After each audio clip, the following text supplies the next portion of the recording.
आपका अनुज सर आपके लिए लाया है अपना यूट्यूब चैनल ज्ञान क्लासेस और आपको यहाँ मिलेगा 9 to 12 साइंस और मैथ के सारे कंसेप्ट और एनसीईआरटी क्वेश्चन पूरे चैप्टर वाइज। तो आज हम शुरू करेंगे 9th क्लास का पहला chapter matters in our surrounding. तो चलिए शुरू करते हैं और उम्मीद है कि आपका प्यार इस छोटे से चैनल को मिलेगा और हमारा साथ बहुत लंबा रहेगा दोस्तों। तो बच्चों अब जानेंगे कि इस लेसन में हमको क्या क्या पढ़ना है स्टेप वाइज। तो पहले हमको पढ़ना है कि स्टेट्स ऑफ मैटर के बारे में पढ़ना है कि स्टेट्स ऑफ मैटर कौन कौन से होते हैं, इसके बारे में पढ़ना है। सेकंड पढ़ना है change of states of matter, matter किस किस स्टेट में चेंज हो जाता है उसके बारे में पढ़ना है। तीसरा पढ़ना है effect of change of temperature, जब हम टेम्परेचर का अगर घटाए या बढ़ाए तो उसका क्या इफेक्ट पड़ेगा मैटर पे, उसके बारे में पढ़ना है। और effect of change of pressure, और उसी तरह जैसे टेम्परेचर में है वैसे ही प्रेशर को भी अगर घटाएंगे और बढ़ाएंगे तो क्या क्या फर्क पड़ेगा मैटर पे, मैटर के बिहेवियर पे, वो जानेंगे। और लास्ट में जानना है हमको इवापोरेशन के बारे में पढ़ना है कि इवापोरेशन क्या होता है उसके बाद। हाँ तो बच्चों अब हम जानेंगे कि मैटर का डेफिनेशन क्या होता है, क्योंकि जब हम लेसन स्टार्ट करेंगे तो जाहिर सी बात है पहले जाने कि मैटर क्या होता है। तो मैटर क्या होता है, anything that has mass and volume, मतलब कि कोई भी चीज कोई भी वस्तु जिसके पास अपना मास हो वॉल्यूम हो और कोई भी जगह लेती हो, थोड़ा भी जगह लेती हो तो वो कहलाएगा मैटर। क्या कहलाएगा, वो मैटर कहलाएगा। जैसे एग्जांपल जो भी एयर होती है, जो हम खाना खाते हैं, चाहे वो जो कपड़े पहनते हैं, चाहे वो स्टार होता है, चाहे वो प्लैनेट, कोई भी, या तो कोई भी दुनिया में जितने भी आप देख पा रहे हैं वो सब मैटर से बना हुआ है। तो इसलिए इसको हम क्या कह सकते हैं एज कि एक यूनिवर्सल बॉस है कि हर जगह आपको देखने को मिल जाता है। अब हम जानेंगे कि मैटर की प्रॉपर्टीज के बारे में पढ़ेंगे। तो मैटर की दो प्रॉपर्टीज होती है, एक फिजिकल और एक केमिकल। फिजिकल और केमिकल, तो हमको इसमें क्या पढ़ना है, बस फिजिकल प्रॉपर्टीज ही पढ़नी। क्या पढ़नी है, बस फिजिकल प्रॉपर्टीज के बारे में ही इस लेसन में पढ़ना है। केमिकल प्रॉपर्टीज हम पढ़ेंगे इसके बाद में। तो चलिए शुरू करते हैं इसके फिजिकल प्रॉपर्टीज के बारे में। तो चलिए बच्चों अब जानेंगे कि इसके फिजिकल प्रॉपर्टीज ऑफ मैटर कौन कौन से होते हैं। पहला है every matter is made up of certain particles which differ in shape size and nature. इसमें आपको ध्यान देना कि जो भी मैटर बना होता है, जिससे भी मैटर बना होता है, वह जितने भी चीजें बनी हैं दुनिया में वो अलग अलग शेप साइज और नेचर, मैटर के अलग अलग शेप साइज और नेचर से बने हुए हैं। मतलब ये है कि ये बुक भी बनी है तो अलग मैटर से बनी हुई है, ये डस्टर भी जो बना है वो अलग मैटर से, अलग शेप और साइज से बना हुआ है।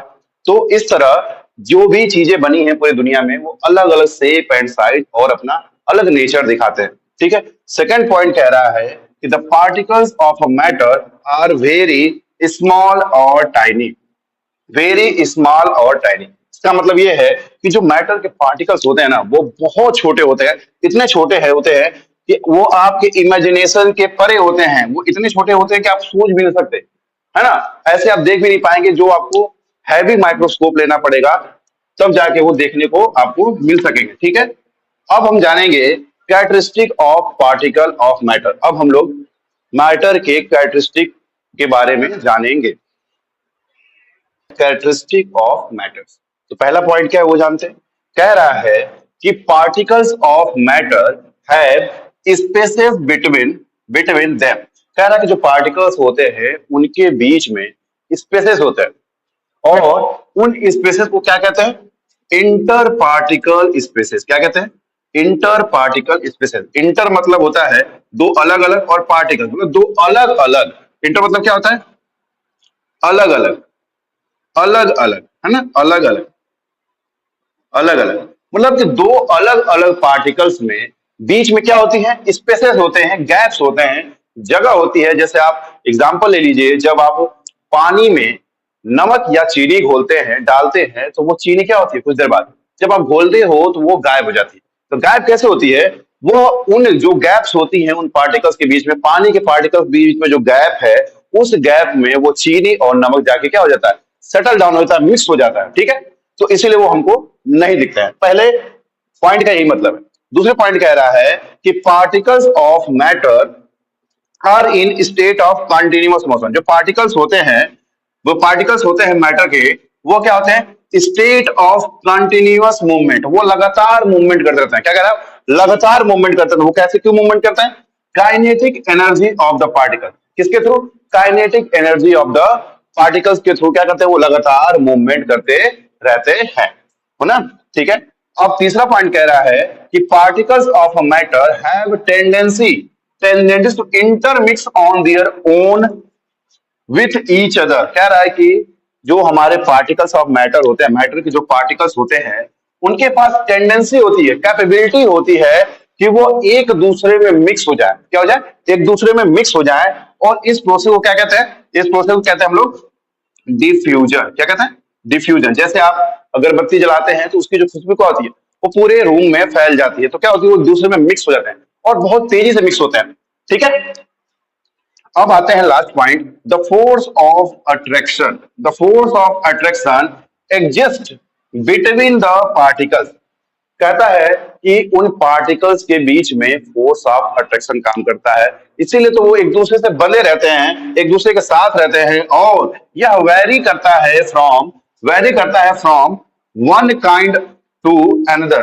मतलब कि एक प्रकार के दूसरे प्रकार के जो मैटर होते हैं उनके अकॉर्डिंग यह वेरी करता रहता है। वेरी करता है मतलब कि घटता बढ़ता रहता है। ठीक है, वो फोर्स ऑफ अट्रैक्शन एक दूसरे में घटता बढ़ता है जब आप दूसरा मैटर लेते जाएंगे। ठीक है, इन चारों पॉइंट का मतलब समझ में आ गया आपको। अब आगे बढ़ते हैं। अब आगे जानेंगे हम लोग स्टेट्स ऑफ मैटर, है ना। स्टेट ऑफ मैटर के बारे में जानेंगे। स्टेट्स ऑफ मैटर कौन कौन से होते हैं, तो स्टेट्स ऑफ मैटर होते हैं तीन। तीन कौन कौन से होते हैं, पहला होता है सॉलिड, सॉलिड होता है, दूसरा होता है लिक्विड, और तीसरा होता है गैस। वैसे तो होते हैं पांच, लेकिन अभी आपके बुक में जितनी जरूरत है वो तीन ही काफी है। ठीक है, अब स्टार्ट करते हैं सबके फीचर्स के बारे में कि वो लोग, उनकी क्वालिटीज क्या हैं, सॉलिड की, लिक्विड की और गैस की। ठीक है, तो पहला सॉलिड। सॉलिड क्या है, सॉलिड के बारे में जानते हैं। तो ये होता है rigid, they are rigid. Rigid मतलब ये टफ होते हैं। इसे आप, जैसे ये देखिए टफ है, इसको आप तोड़ देंगे लेकिन ये मुड़ेगा नहीं। ठीक है, मुड़ते नहीं है, ऐसा सॉलिड आगे बढ़ेंगे हम लोग। फ्लेक्सिबिलिटी जिनमें होती है वो सॉलिड मुड़ भी पाते हैं। जैसे रबड़, वो सॉलिड है लेकिन वो खींचने मुड़ जाए। जो चीज मुड़ जाए खींचने पे, खींच जाए लेकिन अपने फिर शेप में आ जाती है, ओरिजिनल शेप में आ जाती है, वो सॉलिड कहलाती है। ठीक है, अब आते हैं दूसरा, हैव हाई डेंसिटी। सॉलिड के पास क्या होता है, हाई डेंसिटी होती है। ठीक है, फिर definite shape and definite volume. मैंने बताया था कि इनकी जो शेप वो डेफिनिट होती है। मैंने अभी रबड़ का आपको जो एग्जांपल दिया, मैंने अभी आपको जो रबड़ का एग्जांपल दिया, आप जब भी रबड़ को क्या करते हैं, खींचते हैं तो वो फिर से अपने एक डेफिनिट शेप में आ जाता है। तो उसकी वो प्रॉपर्टी एक फ्लेक्सिबिलिटी, लेकिन वो सॉलिड ही है। ठीक है, तो उनके डेफिनिट शेप होते हैं और एक डेफिनिट वॉल्यूम होती है। वॉल्यूम क्या होता है कि उनके पास जो एक जगह होगी, अपनी खुद की एक जगह होगी, एक हाइट होगी या शेप होगा, वो उसी में रहते हैं। फिर है सॉलिड है maximum force of attraction between their particles. ठीक है, तो क्या रहा है कि जो सॉलिड होते हैं उनके पार्टिकल्स के बीच फोर्स ऑफ अट्रैक्शन बहुत ज्यादा होता है, इसीलिए वो क्या होते हैं, क्लोजली बाउंड होते हैं। क्लोजली बाउंड होते हैं, जैसे ये देखिए, अगर ये सॉलिड का फिगर है तो इसके जो पार्टिकल्स होंगे बहुत क्लोजली बाउंड होंगे, बहुत ज्यादा। ठीक है, बहुत ज्यादा क्लोजली बाउंड होंगे। ठीक है, ये जो उसके पार्टिकल्स है वो बहुत ज्यादा ज्यादा क्लोजली बाउंड होंगे। इसमें जो गैप्स होंगी, स्पेस होंगी, वह ना के बराबर होंगी। ठीक है, इनके पार्टिकल्स के बीच में जो स्पेस होंगे वो ना के बराबर होंगे। ठीक है, ये देखिए इनके पार्टिकल्स के स्पेसेस बहुत कम है, ना के बराबर। ठीक है, ये सॉलिड है। अब आते हैं लिक्विड। लिक्विड क्या होता है, they have definite volume but not definite shape. देखिए लिखा है नॉट डेफिनिट शेप। आप जानते हैं कि पानी को अगर आप ग्लास में डालेंगे तो ग्लास का शेप ले लेता है। अगर एक बाल्टी में डालेंगे तो बाल्टी का शेप ले लेगा, इसीलिए उसका डेफिनिट शेप नहीं होता है। ठीक है, उसका डेफिनिट शेप नहीं होता है, नहीं होता है। लेकिन उसकी डेफिनेट वॉल्यूम होती है। वॉल्यूम का मतलब होता है कि जितनी जगह होती है किसी भी बाल्टी में, जो जगह है वो उसकी वॉल्यूम कहलाएगी, तो उसका डेफिनेट होता है। ठीक है, अब आते हैं, दे आर इनकम्प्रेसिबल। इनकम्प्रेसिबल का मतलब होता है कि उसे पानी को दबाया नहीं जा सकता। मतलब कह सकते हैं, आप एग्जांपल लीजिए, जो एलपीजी का बॉटल आता है उसमें गैस होती है, लिक्विड पेट्रोलियम गैस। तो गैस को वो कंप्रेसिबिलिटी होती है, देखिए गैस में बहुत ज्यादा कंप्रेसिबिलिटी होती है, लेकिन लिक्विड में वो कम होती है। ठीक है, कम होती है। Have fluidity and diffusibility. Diffusibility मैंने कल ही बताया था कि डिफ्यूजन उसको कहते हैं इंटरमिक्सिंग, जब दो दो पार्टिकल एक दूसरे में मिक्स हो जाते हैं उसको कहते हैं डिफ्यूजिबिलिटी।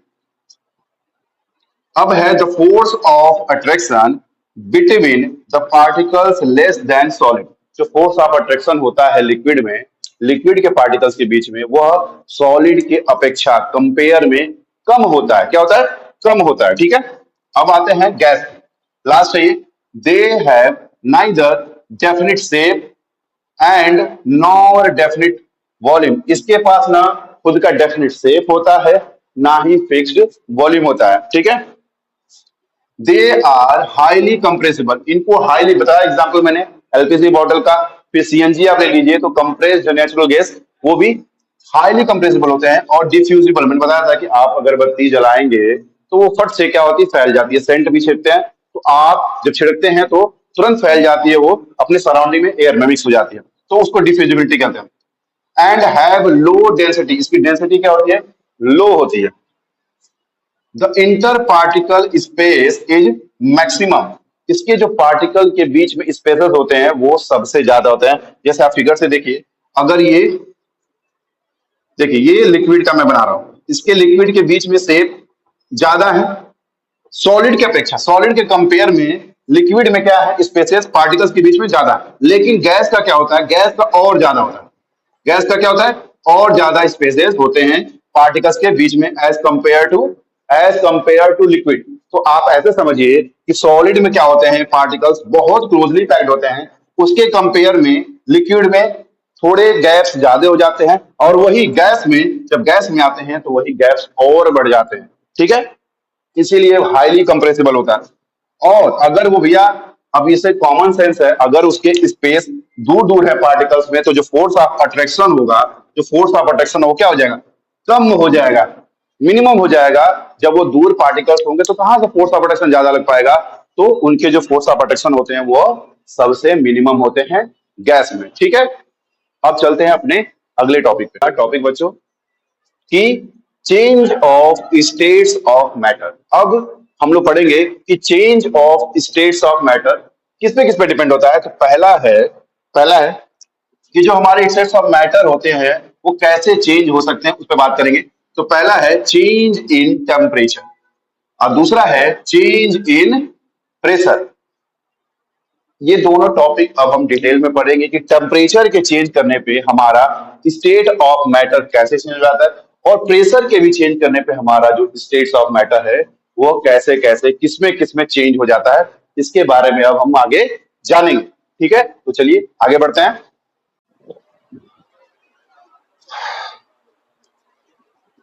तो बच्चों, हम लोग पहले इफेक्ट ऑफ टेम्परेचर और इफेक्ट ऑफ प्रेशर को जानने से पहले उसमें कुछ टर्म्स यूज होते हैं, कुछ नाम यूज होते हैं, उसको जानने की कोशिश करेंगे, क्योंकि इनके बिना वो समझ में आपको नहीं आएगा। इसलिए चलिए स्टार्ट करते हैं। वो कौन कौन से पॉइंट है, कौन कौन से नाम है जिसे हमको जानने की जरूरत पड़ती है इफेक्ट ऑफ टेम्परेचर और इफेक्ट ऑफ प्रेशर को समझने के लिए। ठीक है, तो स्टार्ट करते हैं। पहला पॉइंट है melting and melting point. Melting and melting point, अभी जानेंगे कि मेल्टिंग क्या होता है और मेल्टिंग पॉइंट क्या होता है। ठीक है, तो मेल्टिंग क्या होता है? It is the process of conversion of solid into liquid. तो यह एक प्रोसेस होता है जिसमें सॉलिड लिक्विड में कन्वर्ट हो जाता है। सॉलिड लिक्विड में कन्वर्ट हो जाता है, उसको क्या कहते हैं? मेल्टिंग कहते हैं। ठीक है, अब मेल्टिंग पॉइंट क्या होता है ये जानते हैं। मेल्टिंग पॉइंट क्या होता है? इट इज द टेम्परेचर, ये क्या है? टेम्परेचर है eight which a solid start. ध्यान दीजिएगा, ये वर्ड आपको लिखना बहुत जरूरी है बच्चों। ये वर्ड अगर आप नहीं लिखते हैं वहां बहुत ही बड़ी मिस्टेक हो जाएगी, आपके नंबर कट जाएंगे। ये स्टार्ट वर्ड आपको डेफिनेटली लिखना है अगर आपको पूरे नंबर चाहिए तो। टीचर हमेशा चेक करते समय ये वर्ड जरूर खोजता है, स्टार्ट। ठीक है, स्टार्ट मेल्टिंग, स्टार्ट मेल्टिंग। यह वह टेम्परेचर है, मेल्टिंग पॉइंट वह टेम्परेचर है जिसपे, जहां पे सॉलिड मेल्ट करना स्टार्ट हो जाता है। ठीक है, मेल्ट करना स्टार्ट हो जाता है उस टेम्परेचर, कब? At atmospheric pressure. किस पे? At atmospheric. हमारे एटमॉस्फेरिक जो प्रेशर लगता है उस एटमॉस्फेरिक पे, जब जिस टेम्परेचर पे, जिस टेम्परेचर पे सॉलिड लिक्विड में कन्वर्ट होना स्टार्ट हो जाता है, स्टार्ट, ध्यान दीजिए, स्टार्ट हो जाता है उस पॉइंट, उस टेम्परेचर को क्या कहते हैं? मेल्टिंग पॉइंट कहते हैं। क्या कहते हैं? Melting point. ठीक है, अब मेल्टिंग पॉइंट ऑफ आइस को देखा जाए तो वो कितना है? 0 डिग्री सेल्सियस है, डिग्री सेल्सियस में। और अगर उसको हम केल्विन में कन्वर्ट करें, जो कि टेम्परेचर की स्टैंडर्ड यूनिट होती है, तो 273.15 केल्विन हो जाती। हम लोग टेम्परेचर का जब आप केमिस्ट्री या फिजिक्स में देखेंगे तो केल्विन को ज्यादा प्रीफर करता है लिखने के लिए। ठीक है ना, स्टैंडर्ड यूनिट मानी जाती है, एसआई यूनिट मानी जाती है। अब स्टार्ट करते हैं बॉइलिंग पॉइंट। ये दूसरा टर्म है जो आपको आगे चल के यूज होगा, इसीलिए मैं पहले सारे टर्म्स आपको बता दे रहा हूँ, नोट करा दे रहा हूँ। आप इसे अच्छे से नोट कर लीजिए और समझ लीजिए। तो it is the temperature at which a liquid start, फिर देखिए आया ना, मैं बार बार कह रहा हूं, इस वर्ड पे आपको ध्यान देना है। स्टार्ट बॉइलिंग, और यहां तक रोक देते हैं, पहले यहां तक समझते हैं। इट इज द टेम्परेचर, या वह टेम्परेचर है जिसपे कोई भी लिक्विड, कोई भी लिक्विड स्टार्ट करता है बॉइलिंग होना, स्टार्ट करता है बॉइल। यह बॉइलिंग पॉइंट जो होता है वह एक ऐसा टेम्परेचर है जिसपे कोई भी लिक्विड बॉयल होना स्टार्ट हो जाता है। या यूं कह लें, दूसरे भाषा में बोले तो, eight which vapour pressure at which vapor pressure of a liquid become equal to atmospheric pressure। यह, या ये कह लें कि जो हमारा वेपर प्रेशर होता है वो इक्वल हो जाएगा किसके? एटमॉस्फेरिक प्रेशर के, तो अब भी वो बॉइलिंग पॉइंट कहलाएगा। ठीक है, अब चलते हैं तीसरा टर्म्स, वेपराइजेशन। इसको क्या कहते हैं? It is the process of conversion of liquid into its vapor state। ध्यान दीजिएगा, वेपर स्टेट कह रहा है कि यह वह प्रोसेस है, यह वह प्रोसेस है, कन्वर्जन ऑफ लिक्विड। किसका कन्वर्जन होगा? लिक्विड का। किसका कन्वर्जन होगा? लिक्विड का वेपर फॉर्म में कन्वर्जन ही क्या कहलाता है? वेपराइजेशन कहलाता है। लिक्विड का वेपर फॉर्म में चेंज होना ही क्या कहलाता है? वेपराइजेशन कहलाता है। ठीक है, एट इट्स बॉइलिंग पॉइंट, किसके पे? अपने बॉइलिंग पॉइंट पे। ठीक है, अब ये तीनों टर्म्स खत्म होते हैं। अब अगले तो अच्छे, ये हमारे बचे हुए लास्ट टर्म है जो हमको पढ़ने हैं। इसके बाद हम लोग effect of temperature and pressure start करेंगे। तो अब है नेक्स्ट सब्लिमेशन। क्या है ना? सब्लिमेशन। सब्लिमेशन किसे कहते हैं अब हम जानेंगे कि सब्लिमेशन किसे कहते हैं। ठीक है, तो it is the process of conversion of a solid, इस पे ध्यान देना आपको, solid directly into its vapour state, है ना, directly into in vapour state या वेपर फॉर्म कह लीजिए, वेपर स्टेट या वेपर फॉर्म। तो सब्लिमेशन क्या प्रोसेस है? इस प्रोसेस में सॉलिड डायरेक्टली चेंज हो जाता है वेपर फॉर्म में, गैस फॉर्म में। तो इसका एग्जांपल आप अपने डेली यूज में देखते हैं, कैम्फर। कैम्फर मतलब कपूर। कपूर आप जब जलाते हैं वो सॉलिड है, अब जब उसको जलाते हैं तो किसमें चेंज हो जाता है? गैस में, वेपर फॉर्म में चेंज हो जाता है। उसका बेस्ट एग्जांपल है सब्लिमेशन का। और एग्जामिनर का सबसे फेवरेट टॉपिक है ये, फेवरेट टर्म्स है, यानी डबल स्टार कर लीजिए इसको, कि आपसे यूनिट टेस्ट में आपके जरूर पूछा जाता है सब्लिमेशन। ठीक है, नेक्स्ट चलते हैं। तो इसका एग्जांपल मैंने बताया आपको, कैम्फर है और नेफ्थलीन है और आयोडीन भी है। ठीक है, अब चलेंगे हम फ्रीजिंग एंड फ्रीजिंग पॉइंट पे। तो अभी ये जानते हैं, the process of conversion of matter from its liquid state to solid state at specific condition of temperature and pressure is called freezing। तो क्या कह रहा है कि यह एक ऐसा प्रोसेस है जिसमें जिसमें लिक्विड चेंज हो जाता है, लिक्विड चेंज हो जाता है अपने सॉलिड स्टेट में। फ्रीजिंग में क्या होता है, लिक्विड चेंज होता है सॉलिड स्टेट में एक स्पेसिफिक टेम्परेचर और प्रेशर के अंडर में। ठीक है।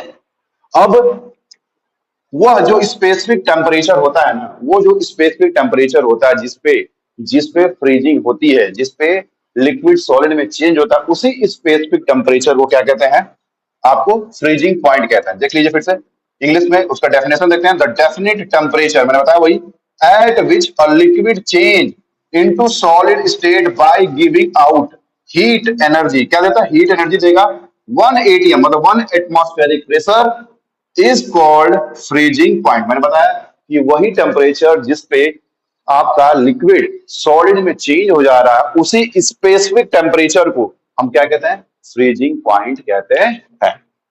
ठीक है। अब चलते हैं, लास्ट हमारा टर्म है कंडेंसेशन। लास्ट टर्म है कंडेंसेशन।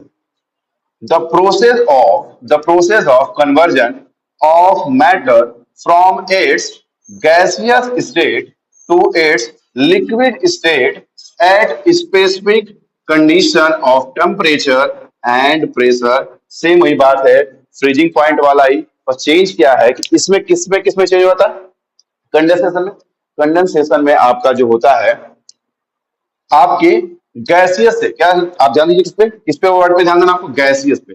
गैसियस स्टेट से चेंज हो जाता है लिक्विड स्टेट में। किसमें, कंडेंसेशन में क्या होता है कि गैसियस स्टेट में कोई चीज होती है और वो किसमें चेंज हो जाता है, लिक्विड स्टेट में चेंज हो जाता है। ठीक है। वो भी एक स्पेसिफिक टेम्परेचर और स्पेसिफिक प्रेशर के अंडर में। ठीक है। और ये किसका रिवर्स प्रोसेस है, रिवर्स प्रोसेस किसका, ये वेपराइजेशन का। पूछ देता आपसे कि कंडेंसेशन किसका रिवर्स प्रोसेस है। ऐसे ही आपको, आपके लिए क्वेश्चन है, कमेंट बॉक्स में बताइएगा कि सब्लिमेशन सब्लिमेशन किसका रिवर्स प्रोसेस है, या फ्रीजिंग फ्रीजिंग भी किसका रिवर्स प्रोसेस है। दोनों का आप कमेंट बॉक्स में बताइएगा। ठीक है। अब चलते हैं अपने नेक्स्ट टॉपिक पे, इफेक्ट ऑफ टेम्परेचर। ठीक है। बहुत मोस्ट इंपॉर्टेंट टॉपिक है बच्चों, पूरा कंसंट्रेशन बना के रखिए, क्योंकि इसमें पूरा का पूरा थ्योरी है, कोई पूरा का पूरा कॉन्सेप्ट है। अगर थोड़ा भी चूक गया तो आपको फिर पूरा पूरा पॉइंट ही समझ में नहीं आएगा। ठीक है। इसलिए कंसंट्रेशन बना के रखिए, जब भी ये आप वीडियो देखिए पूरा खाली समय लेकर ही देखिएगा। ठीक है। आगे बढ़ते हैं, effect of change of temperature. अब स्टेट ऑफ मैटर में टेम्परेचर का क्या इफेक्ट पड़ता है, अब ये जानने की कोशिश करेंगे। मैंने आपको जितने भी टर्म्स लिखवाए अभी, इससे पहले जितने भी आपको टर्म्स लिखवाए वो आपको पता ही होंगे, आपने उसको रिवाइज किया होगा तो, या उसको सुना भी तो होगा कम से कम ध्यान से। अब उसका यूज मैं यहाँ करूंगा, इसीलिए मैंने पहले उसको आपको बताया, लिखवाया। ठीक है। तो चलिए शुरू करते हैं। तो यहां मैं दिखा रहा हूं एक डायग्राम कह लीजिए, या डायग्राम एक तरह से। अब इसको ध्यान से देखिए, सॉलिड चेंज हो रहा है किसमें, लिक्विड में, और लिक्विड चेंज हो रहा है किसमें, गैस में। फिर वही गैस चेंज हो रहा है लिक्विड में, और लिक्विड चेंज हो रहा है सॉलिड में। तो ये जो चेंजेस हो रहे हैं, वही जो मैंने टर्म्स लिखवाए हैं उसी का यूज है। जैसे सॉलिड जब चेंज होगा लिक्विड में, तो मैंने बताया था आपको वो क्या कहलाएगा, मेल्टिंग मेल्टिंग होगा। ठीक है। और जब लिक्विड चेंज होगा गैस में, तो उसको कहते हैं वेपराइजेशन। ठीक है। मैंने बताया था ये सब चीज। अब गैस चेंज होगा लिक्विड में, तो मैंने बताया था कंडेंसेशन। कंडेंसेशन। अब जब आपका लिक्विड चेंज होगा सॉलिड में, तो उसको क्या कहेंगे, लिक्विड चेंज होगा सॉलिड में तो क्या बोलेंगे उसको, फ्रीजिंग बोलेंगे। क्या बोलेंगे, फ्रीजिंग। इसीलिए मैंने सारे टर्म्स आपको पहले लिखवाए थे। तो टेम्परेचर का क्या इफेक्ट पड़ता है, टेम्परेचर का मान लीजिए, जैसे कि आप जब किसी मैटर में टेम्परेचर देते हैं तो उसके पार्टिकल्स ब्रेक होते हैं। क्यों ब्रेक होते हैं, क्योंकि उनमें काइनेटिक एनर्जी आ जाती है। जब हम टेम्परेचर बढ़ाते हैं तो आप एक एग्जाम्पल से समझिए, जैसे मैं कहूँ, जब खाना बनता है तो आपके घरों में, तो क्या होता है, उस समय जो खुशबू होती है वो बहुत तेजी से आती है ना। बहुत अच्छा बन रहा है, अगर अच्छा बन रहा होगा तो डेफिनेटली खुशबू आपको आएगी। लेकिन जब वही खाना ठंडा हो जाता है तो वो खुशबू नहीं आती है, या कह ले बहुत कम आती है। इसीलिए जब भी टेम्परेचर दिया जाता है तो उसमें काइनेटिक एनर्जी आती है, पार्टिकल अपने रियल पोजीशन से ब्रेक डाउन हो जाते हैं, वहां के फोर्स ऑफ अट्रैक्शन उनके बीच की टूट जाती है, और वो क्या करते हैं, फिर चेंज हो जाते हैं, जैसे सॉलिड से लिक्विड में। अब मैंने एक चीज और आपको बताई थी, आप फ्रीजिंग कह लीजिए, मैंने ये बताया, मैं पहले यहाँ पे आता है इस वाले एरो पे, तो सॉलिड से चेंज होके लिक्विड में जाएगा। तो एक मैंने बताया था मेल्टिंग प्लस मेल्टिंग पॉइंट बताया था, है कि नहीं, मेल्टिंग पॉइंट। तो वो वही मेल्टिंग पॉइंट है जिसपे वो ब्रेक डाउन होके क्या होता है, वो फिक्स्ड पॉइंट जहां से सॉलिड लिक्विड में चेंज होना स्टार्ट हो जाता है। स्टार्ट मैंने बताया भी था, स्टार्ट वर्ड पे आपको ध्यान देना है बार बार, है ना, स्टार्ट हो, तो उसको मेल्टिंग पॉइंट कहते हैं। तो सॉलिड का चेंज होकर लिक्विड में जाना टेम्परेचर की वजह से, वही effect of change of temperature कहलाता है। और वो इसी तरह जब लिक्विड चेंज हो जाता है गैस में वेपराइजेशन के थ्रू, तो वो भी इफेक्ट ऑफ टेम्परेचर कहलाता है। और गैस का कंडेंसेट होकर लिक्विड बन जाना भी टेम्परेचर कहलाता है। और वही फिर लिक्विड का सॉलिड बन जाना भी फ्रीजिंग के थ्रू, वो भी क्या कहलाएगा, इफेक्ट ऑफ टेम्परेचर। तो ये जो आपका टेबल है, ये आपको बहुत अच्छे से याद रखना है। एक और मैं भी लिखवाऊंगा टेबल आपको, वो आगे चल के मिलेगा, वो पूरा इसी प्रोसेस के थ्रू मैं अच्छे से लिखवाऊंगा, आप नोट डाउन करिएगा। तो मैंने बताया आपको कि टेम्परेचर की वजह से काइनेटिक एनर्जी आती है पार्टिकल्स में, फिर उनके बीच का फोर्स ऑफ अट्रैक्शन टूटता है, जिसकी वजह से ये सारे चेंजेस देखने को आपको मिलते हैं। ठीक है, अब चलते हैं नेक्स्ट टॉपिक से। अब आगे जानते हैं कि जो भी इफेक्ट ऑफ टेम्परेचर होता है उसको हम किस में नाप मेजर करते हैं, केल्विन में। इस पे आपको ध्यान देना है हमेशा, किसमें, ये स्टैंडर्ड एसआई यूनिट है, ये क्या है, एसआई यूनिट है। ठीक है, एसआई यूनिट है, इसीलिए हम कभी भी टेम्परेचर को केल्विन में मेजर करते हैं। और 0 डिग्री सेल्सियस बराबर होता है 273.15 केल्विन। आप एग्जांपल ले लीजिए, जैसे आपको अगर 5 डिग्री सेल्सियस दिया है और उसको आपको कन्वर्ट करना है केल्विन में, तो आप क्या करेंगे, इस 5 में 273.15 प्लस कर देंगे। क्या कर देंगे, प्लस कर देंगे, तो वो बन जाएगा 278.15 केल्विन। ये आपका हो जाएगा आंसर। ठीक है, समझ में आया, फिर से समझाता हूं।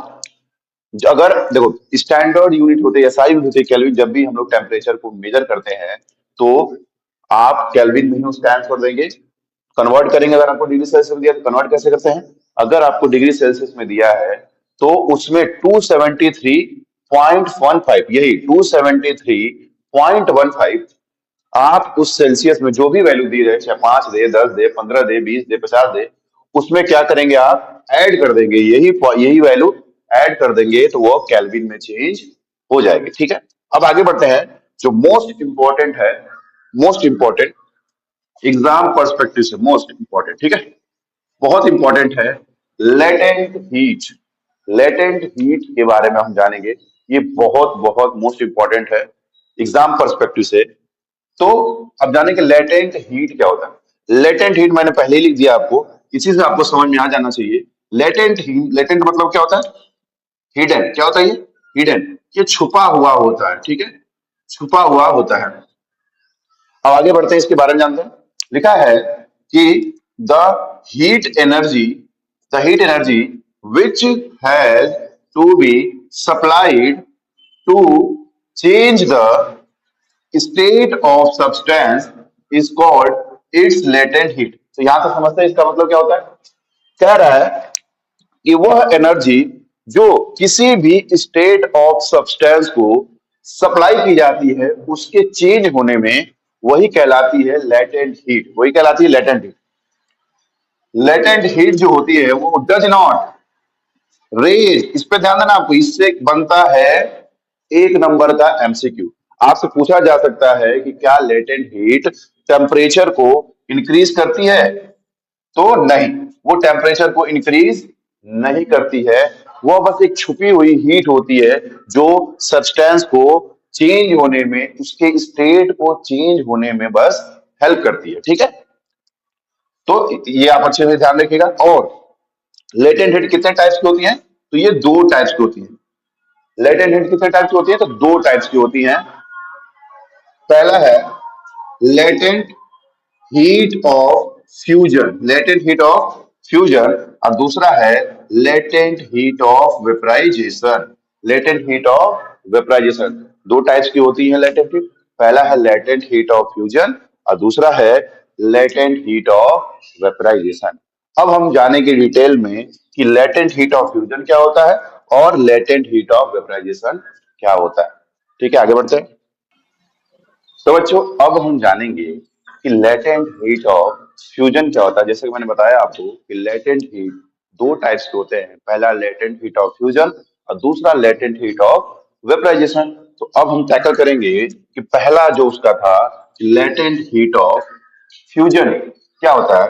तो ये किससे सॉलिड से लिक्विड में चेंज करता है, पहले ये जानिए।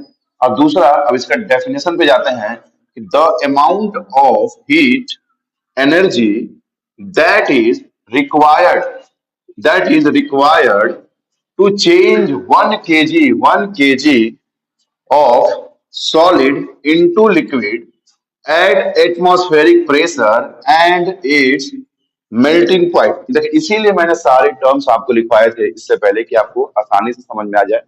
तो अब आपको समझ में अच्छे से आ भी रहा होगा कि वह हीट एनर्जी, वह अमाउंट हीट एनर्जी की जो रिक्वायर्ड होती है 1 kg, 1 kg ऑफ सॉलिड, इसका सॉलिड का किसमें कन्वर्ट होने के लिए? लिक्विड में कन्वर्ट होने के लिए एट एटमॉस्फेरिक प्रेशर, जो हमारा एटमॉस्फेरिक प्रेशर होता है उस पे 1 atm पे, और उसके मेल्टिंग पॉइंट पे is known as the latent heat of fusion.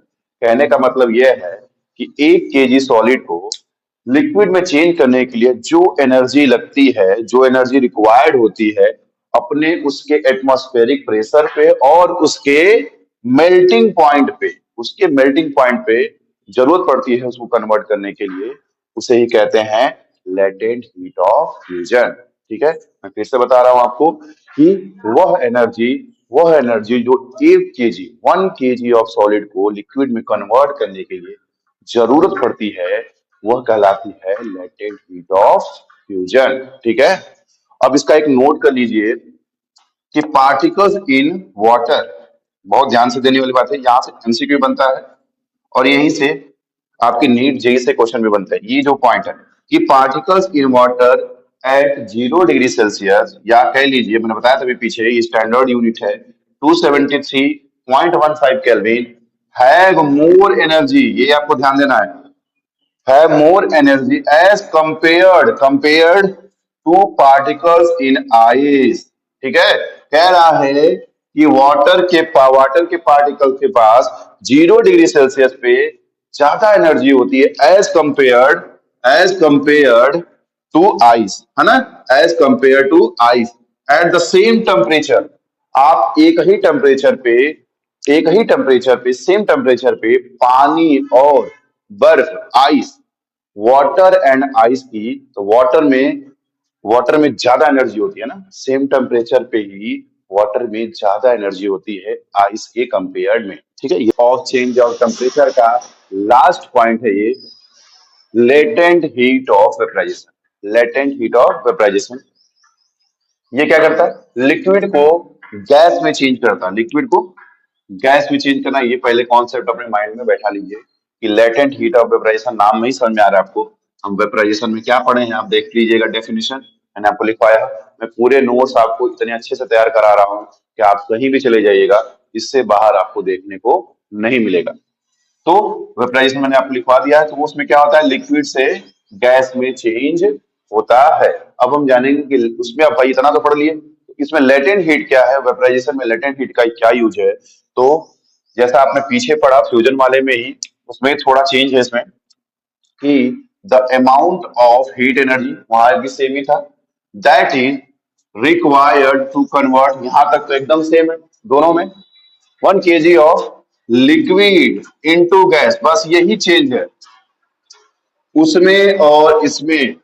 Latent heat of fusion में सॉलिड से लिक्विड में चेंज हो रहा है, और यहाँ क्या है, लिक्विड से गैस में चेंज हो रहा है। वही 1 kg है, वही सेम टेम्परेचर है, वही सेम प्रेशर है कि नहीं? देखिए बस, बाकी बस इतना सा चेंज है डेफिनेशन में। देखिए वही same temperature without any rise in temperature, कोई आपको वही बॉइलिंग पॉइंट चाहिए।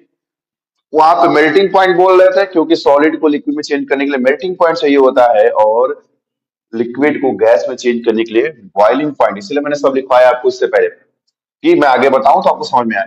तो without any rise in temperature, ठीक है ना, क्योंकि मैंने आपको लेटेंट हीट का लिखवाया है कि उसमें टेम्परेचर राइज नहीं होता है, मैंने नोट करके लिखवाया आपको, वो मोस्ट इंपॉर्टेंट है, इस पे ध्यान देना।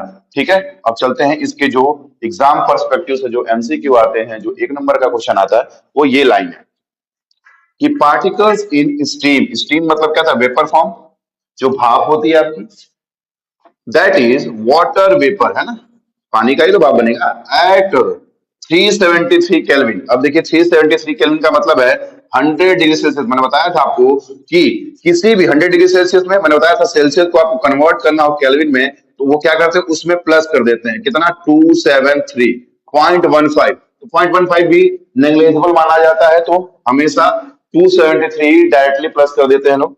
तो अब आते हैं तो क्या हो जाएगा, ये 373 केल्विन, इसीलिए यहाँ पे क्या लिखा है, 373 केल्विन लिखा है। ठीक है, have have more energy than water. क्या कह रहा है कि जो वेपर फॉर्म होती है उसमें ज्यादा एनर्जी होती है as compare to water at the same temperature. अपने 100 डिग्री सेल्सियस पर, अपने टेम्परेचर पे जो वेपर फॉर्म में जितनी एनर्जी होती है वह ज्यादा होती है एज कंपेयर टू वाटर में। ऐसे ही हमने लेटेंट हीट ऑफ फ्यूजन में भी पढ़ा था कि उसमें क्या होता है कि उसमें सॉलिड में ज्यादा एनर्जी होती है एज कंपेयर टू लिक्विड, वाले जो भी ये पढ़ा है। ठीक है, अब आगे बढ़ते हैं।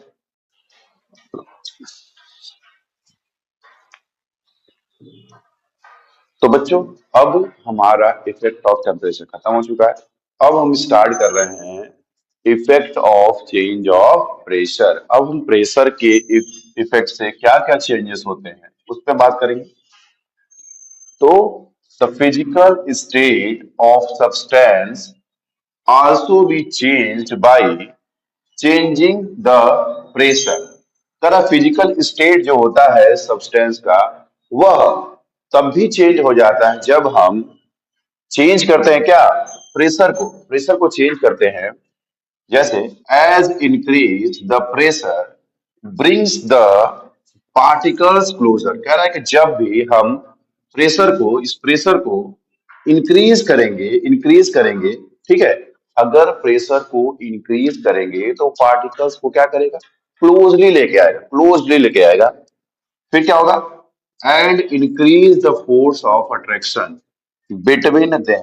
उससे क्या होगा, जब हम प्रेशर को बढ़ाएंगे पार्टिकल्स पे तो उससे क्या होंगे, पार्टिकल्स क्लोज आएंगे और उनमें जो फोर्स ऑफ अट्रैक्शन होगा वह बढ़ेगा, है ना। यही उल्टा हो रहा था हमारा इफेक्ट ऑफ टेम्परेचर में। जब हम हीट कर रहे थे तो काइनेटिक एनर्जी क्या कर रही थी, उसको उसके ओरिजिनल पोजीशन से वाइब्रेट कर रही थी, जिसकी वजह से वो टूट जा रहे थे, है ना, टूट जा रहे थे, और उनके फोर्स ऑफ अट्रैक्शन जो थे वो कम हो रहे थे। जब टूटने की वजह से दूर जा रहे थे तो वो फोर्स ऑफ अट्रैक्शन कम हो रहे थे। लेकिन यहाँ पे ठीक उल्टा है, प्रेशर वाले में हम जब उसको प्रेशर देते हैं तो वो क्लोजली आते हैं, पास आते हैं, और उनमें फोर्स ऑफ अट्रैक्शन क्या होता है, इंक्रीज होता है, बढ़ जाता है। ठीक है, कंफ्यूज नहीं होइएगा, बढ़ जाता है। फोर्स ऑफ अट्रैक्शन क्या होता है, फोर्स ऑफ अट्रैक्शन क्या होता है, between them that bring about the change, और उससे ही क्या हो जाता है, उससे ही हमारे चेंज होते हैं। ठीक है, उसी से चेंजेस हमारे मटेरियल में देखने को मिलते हैं। जैसे ये फिगर देखिए, इसमें क्या हो रहा है कि यह एक हमारा सिलेंडर है, ये हमारा एक सिलेंडर है, इसमें पार्टिकल्स कुछ रखे हुए हैं, और ऊपर हमने पिस्टन से इसको क्या किया जा रहा है, प्रेशर इंक्रीज किया जा रहा है। ठीक है, पहले सिलेंडर में देखिए दूर दूर है, वही दूसरे वाले में, जब दूसरे वाले में जा रहे हैं तो हमने प्रेशर और इंक्रीज किया तो पार्टिकल्स क्या हुए, एक दूसरे के पास आए, एक दूसरे के वो पास आए, है ना। प्रेशर हमने इंक्रीज किया तो पार्टिकल्स एक दूसरे के पास आए। फिर फिर मैंने तीसरे में और प्रेशर किया, और प्रेशर इंक्रीज किया हमने, तो पार्टिकल्स पूरी तरह से पास आ गए। और वो फिर जब पास आ जाएंगे, जब क्लोजली हो जाएंगे, तो अपना फिर मटेरियल चेंज हो जाएगा, वो मैटर चेंज हो जाएगा दूसरे फॉर्म में। तो ठीक है, तो effect of change of pressure से भी effect of change of pressure से भी मैटर एक फॉर्म से दूसरे फॉर्म में चेंज होते हैं। जैसे आप एग्जांपल ले लीजिए, जो हमारा CO2 होता है वो गैसियस फॉर्म में होता है, लेकिन हम उसको हाई प्रेशर में, हाई प्रेशर के जरिए उसको हम क्या करते हैं, सॉलिड फॉर्म में स्टोर रखते हैं, है ना। 1 kg ऑफ सॉलिड फॉर्म में स्टोर रखते हैं उसके एटमॉस्फेरिक प्रेशर पे, ठीक है। जब हम उसको रिलीज करेंगे, जब हम उसको वो प्रेशर हटाते हैं, तो वो ही सॉलिड कन्वर्ट हो जाता है किस में, गैसियस फॉर्म में। वही सॉलिड किस में कन्वर्ट हो जाता है, गैसियस फॉर्म में। और यहीं से आपका एक क्वेश्चन बन जाता है, हमको बताइए आप कि वही सॉलिड फॉर्म जो गैस में चेंज होता है, सॉलिड फॉर्म, ध्यान दीजिएगा, सॉलिड फॉर्म, सॉलिड का गैस में चेंज होना, गैस में चेंज होना, मैंने क्या बताया था, सॉलिड गैस में चेंज होना क्या बताया था मैंने, सब्लिमेशन बताया था। क्या बताया था, सब्लिमेशन। इस प्रोसेस को क्या कहते हैं, सब्लिमेशन। इसलिए मैंने सारे टर्म आपको पहले ही लिखवा दिए थे, सब्लिमेशन। अब आपके लिए एक सर्च के लिए होमवर्क है हमारी तरफ से कि बताइए गैस का सॉलिड में कन्वर्ट होना क्या कहलाता है, गैस का सॉलिड में कन्वर्ट होना क्या कहलाता है, ये आपके लिए होमवर्क रहेगा। अब आगे बढ़ते हैं अपने टॉपिक में।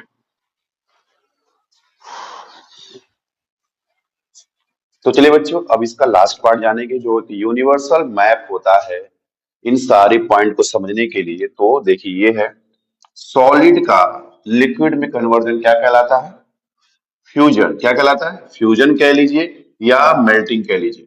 सॉलिड का लिक्विड में कन्वर्जन क्या कहलाता है, या तो फ्यूजन या तो मेल्टिंग कहलाता है। अब लिक्विड का गैस में चेंज होना क्या कहलाता है, वेपराइजेशन कहलाता है। क्या कहलाता है, वेपराइजेशन। लिक्विड का गैस में चेंज होना कहलाता है वेपराइजेशन। मैं सारे टर्म्स आपको लिखवा दिया हूं। ये एक मैप होता है छोटे में समझने के लिए, उसको बार बार याद करने के लिए, कि लिक्विड को गैस में चेंज करने के लिए वेपराइजेशन। अब उसी सॉलिड से गैस में चेंज होने के लिए क्या था, सब्लिमेशन। क्या था, सब्लिमेशन। और गैस का सॉलिड में चेंज होना क्या कहलाता है, ये डिपोजिशन। जो अभी मैंने आपको पीछे होमवर्क दिया था, उसका आंसर यही है, डिपोजिशन, है ना।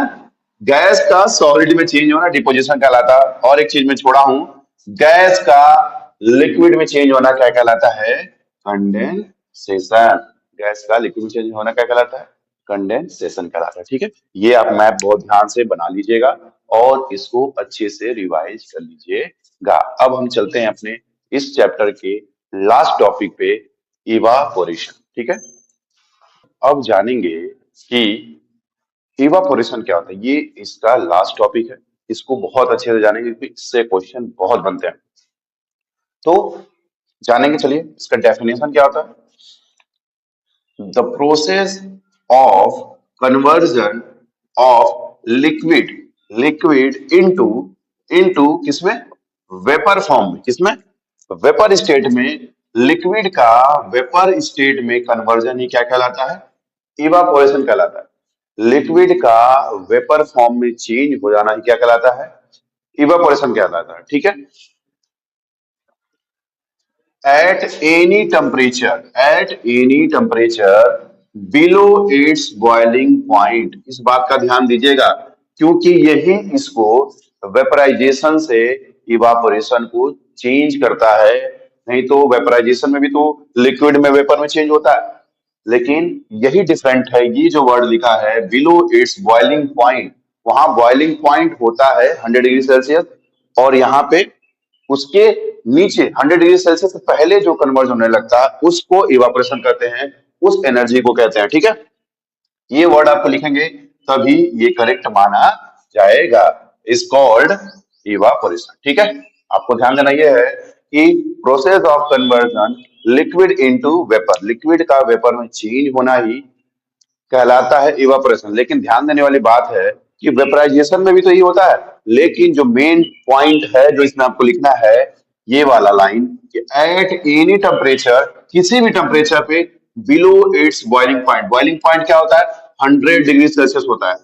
है ना, इससे आपको क्या बिलो होना चाहिए, बिलो होना चाहिए, ये आपको ध्यान देना है ना। इवापोरेशन वेपराइजेशन को इसी से अलग होता है, यही डिफरेंट है दोनों में, दोनों के डेफिनेशन में। ये जो 100 डिग्री सेल्सियस है बिलो होना चाहिए, वो 100 डिग्री सेल्सियस पे होता है वेपराइजेशन, और यह जो इवापोरेशन होता है वो 100 डिग्री सेल्सियस से बिलो होता है, ठीक है। अब जो फैक्टर अफेक्ट करते हैं इवापोरेशन को, उस पर बात करेंगे कि किससे किससे इवापोरेशन पे फैक्ट पड़ता है ना, उससे दिक्कत होती है, बदल जाता, जो भी कह लीजिए आप। तो पहला है सरफेस एरिया, पहला है सरफेस एरिया, दूसरा है टेम्परेचर, तीसरा है ह्यूमिडिटी, और चौथा है विंड स्पीड, चौथा है विंड स्पीड। ये जो चारों फैक्टर्स हैं, हम इसको एक एग्जाम्पल से समझेंगे। मान लीजिए जो आपके कपड़े होते हैं, जो आपके कपड़े होते हैं, आपको सुखाना होता है, उसको ड्राई करना होता है, तो क्या करते हैं आप, जाके छत पे या बड़े एरिया में उसको क्या करते हैं, फैला देते हैं।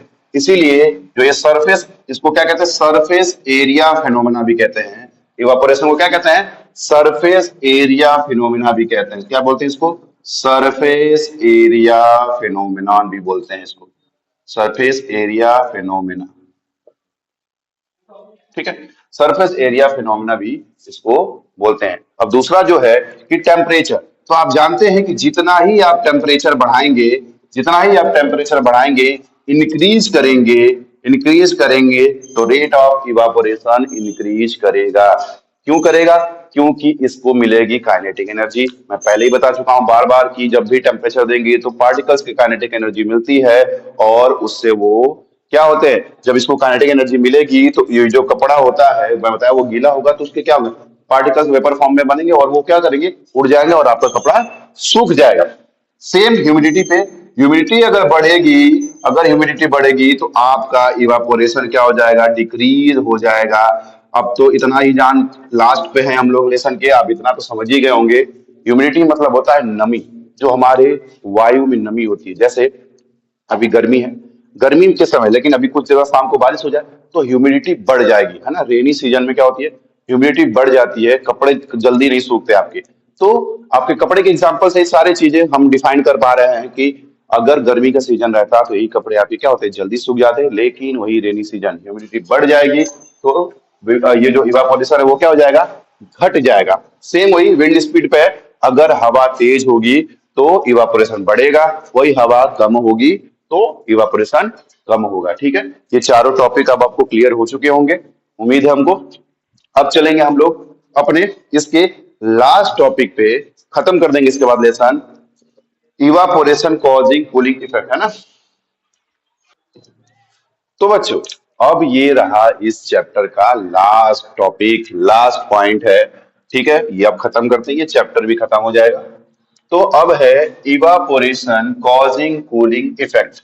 इवापोरेशन से हमको कूलिंग इफेक्ट कैसे मिलता है, ये जानेंगे अब हम, कि हमको अब इवापोरेशन से ठंडा कैसे महसूस होता है, ठंडगी कैसे महसूस होती है, उस पर बात करेंगे। कह रहा है कि इन एन ओपन वेसल, कोई एक ओपन वेसल्स है, ठीक है, ओपन वेसल्स है, ठीक है, ओपन वेसल्स है, चलो भैया। The liquid keeps on evaporating, जो इसमें का लिक्विड है, जो इसमें का लिक्विड है, लिक्विड है, वो क्या हो रहा है, वो इवापोरेट हो रहा है ना, इवापोरेट हो रहा है। चलिए भैया, बहुत अच्छी बात है। The particles of a liquid absorb energy from the surrounding.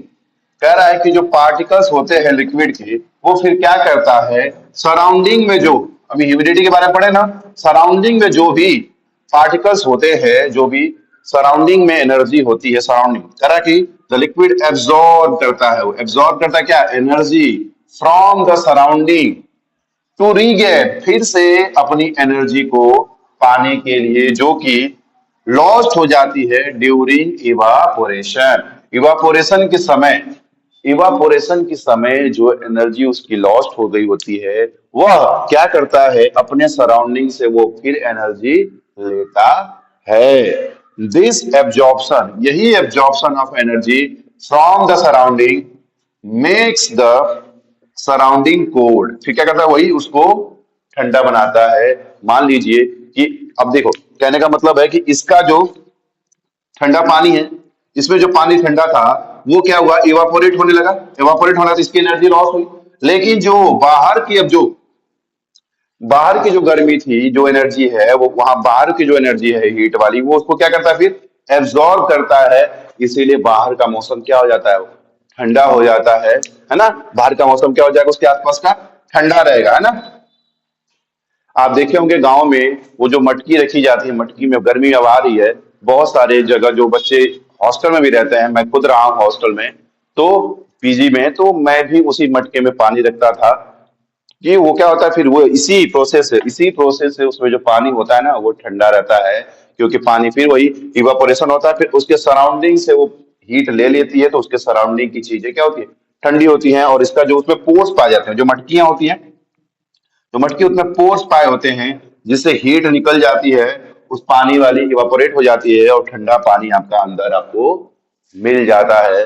तो वो मटकी वाला जो सिस्टम है, वो इसी पे काम करता है। और आप देखे भी होंगे, जब आप कोई भी कोल्ड ड्रिंक लेते हैं, तो आप जब निकालेंगे बाहर, तो उसके चारों तरफ ड्रॉपलेट्स आ जाते हैं, है कि नहीं। ड्रॉपलेट्स जो आ जाते हैं, वो भी इसी का एग्जाम्पल है, इवापोरेशन का ही एग्जाम्पल है। डेली लाइफ में आप बहुत सारी चीजें ऐसा देखते हैं, जो इवापोरेशन का आपको एग्जाम्पल देखने को मिल जाता है। अब ये हमारा चैप्टर यहीं क्या होता है, खत्म होता है। अब क्या करेंगे, अब बच्चों, इस ये जो नोट्स मैंने बनवाए हैं, इससे आगे कुछ नहीं आएगा। आप इसको बहुत अच्छे से नोट्स बना लीजिएगा, और ध्यान से सुनिए। और अगले वीडियो, ऐसी ही वीडियो आपको हमेशा मिलेगी। और अब अगले वीडियो में हम इसका एनसीईआरटी क्वेश्चन करेंगे, सारे के सारे एनसीईआरटी क्वेश्चन को टैकल करेंगे। यही मैं करवाऊंगा अपने वीडियो में। आप मेरे साथ बने रहिए, इस चैनल को सब्सक्राइब करिए, लाइक करिए, और बेल आइकन को दबा लीजिएगा, कि आपको अगले वीडियो का नोटिफिकेशन मिल सके। मिलते हैं अब अपने नेक्स्ट वीडियो में। ज्ञान ऑफ क्लासेस से जुड़िए, इस परिवार को बड़ा बनाइए। Bye bye.